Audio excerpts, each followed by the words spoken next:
Dinkins is the recent recipient of the first LG Guggenheim Award, celebrating artists at intersection of art and technology. I am honoured, delighted and privileged that you're with me, Stephanie. It's great to be here. How lovely, thank you. Thank you. What do you mean when you talk about it? Because you're not just talking about art and AI, you're relating it specifically to issues of people of colour. Yes, definitely. I think of it as art, AI, and society, and how AI is going to impact specifically people of color, right? And what we need to be doing now to have a future that might support us in the long run. I'm thinking about care and technology, which is something that a lot of people tell me is not good. Right, but AI is so new and nascent. Don't we need to think about what it's going to do to everything first? Why? I know it's a chicken and egg in a sense. Yeah. You're trying to get ahead of the game. Yes. You're trying to prevent the problem before it happens. Exactly. Yeah, so I'm trying to think about the people who usually get left out.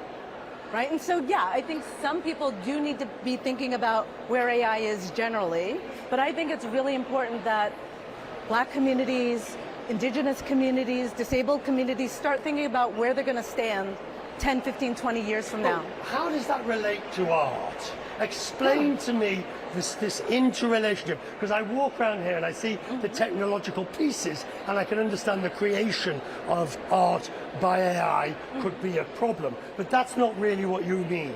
Right, no, I'm not doing art by AI, I'm doing art in collaboration with AI.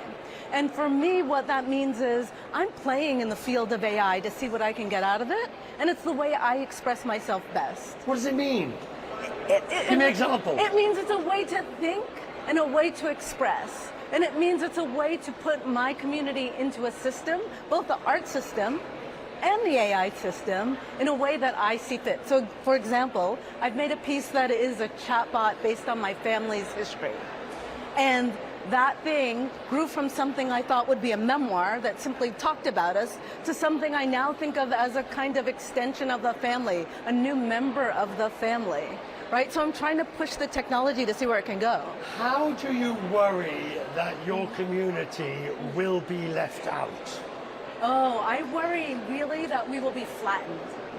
Right? Flattened. So there's the idea that we will be super surveilled, but I also think that when you put ideas about Blackness or other communities in that are not correct, that have biases built in from long, long ago, that don't quite have a full picture of what the community is, or as we as Black people or brown people understand ourselves, then it can't support us well, right? And so my idea is I want to help it understand. I want it to know more. And that's controversial in some ways, right? But I think it's really important that we're trying to train these things as Silicon Valley is training these things to do well by us. What do you make of this place? I love this place. I sometimes think when I come here, it's sort of a bit odd and a bit weird and a bit strange. It is, but I've always wanted to skateboard down it, right? Skateboard. So, but it's this place where you get all these people from different walks of life coming to think about new ideas, right? And that's why I like AI as art, because we can address the general public in ways that they can understand, take on, and keep moving with. Will you come back again on this program and talk more and show us more? Help me understand more about AI and art. Yes.